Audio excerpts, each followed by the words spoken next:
ছেলেটির বয়স তখন মাত্র 6 বছর। দাদার হাত ধরে প্রায় সে যেত মাছরাঙা পাখি দেখতে। সে স্মৃতি তার আজও মনে পড়ে। ছোট্ট সেই ছেলেটির নাম অ্যালান ম্যাকফ্রেডিন। এখন তার বয়স 46। শৈশবে দাদা রবার্ট মুরার সঙ্গে স্কটল্যান্ডের কিরকুইট ব্রাইটের লেক পাড়ে মাছরাঙা দেখতে যেতেন তিনি। কিন্তু বড় হওয়ার সঙ্গে সঙ্গে মাছরাঙা দেখতে যাওয়ার স্মৃতি আরো স্পষ্ট হতে লাগলো অ্যালানের। অ্যালান ঠিক করলেন পুরনো সেই লেকের ধারে ফের উড়ন্ত মাছরাঙার ডানায় চোখ রাখবেন তিনি। গত 6 বছরে প্রতিদিন শত শত ক্লিক করে উড়ন্ত মাছরাঙার ছবি তুলেছেন।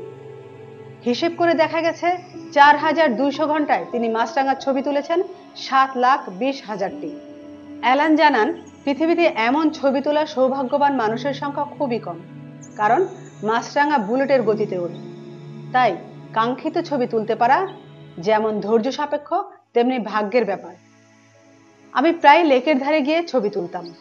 প্রতি সেশনে 600টি করে ছবি তুলতে পারতাম।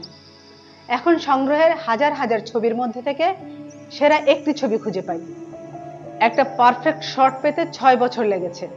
সবশেষে গভীর বিষাদ নিয়ে অ্যালান জানান, 1994 সালে তার দাদা পৃথিবী থেকে বিদায় নেন। মৃত্যুর সময় তার বয়স হয়েছিল 78 বছর।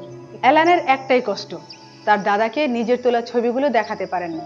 তিনি বলেন, আমার বিশ্বাস মাছরাঙার এই ছবিগুলো দেখে তিনি খুবই খুশি হতেন।